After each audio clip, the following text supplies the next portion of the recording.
Manipur ki Kendra humfugi oina final photo electoral rolls 2024 ngasi Manipur ki Chief Electoral Officer Pradeep Kumar Jhan phongkre final electoral rolls ki matung inna state asigi apunba elector singi masing lakun lising kuntaruka chatruka kunitho kulhumdoi sukre ngasi lamfel da laiba Chief Electoral Officer gi office ta paumi singa unaba amada Manipur gi CEO Pradeep Kumar Jhana Manipur gi final photo electoral rolls 2024 phongki thawramaduga mari lainana Pradeep Kumar Jhana hai mamang chahi gi October 13 ta phongki ba draft electoral rolls ka yengnabada final photo electoral rolls ta apunba elector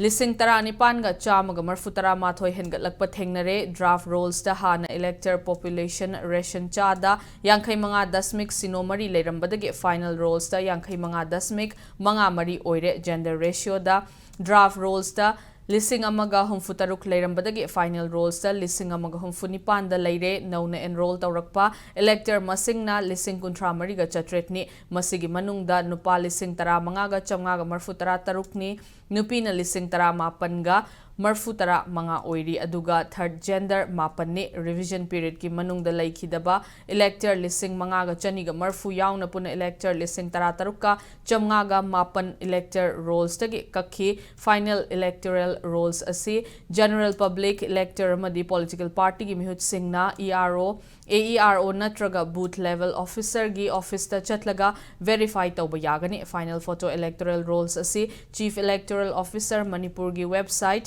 ceomanipur.nic.in da changlaga check tawba yagani haina CEO sina thamlakli.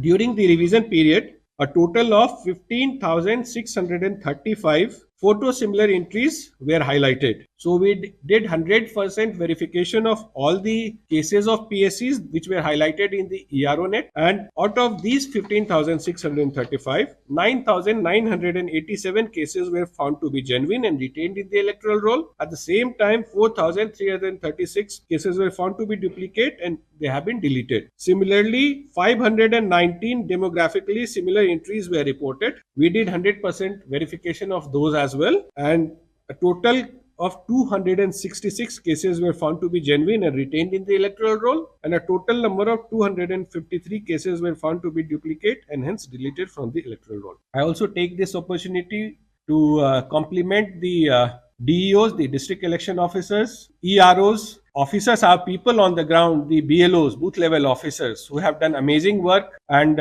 finally we are in a position to publish the final electoral roll today.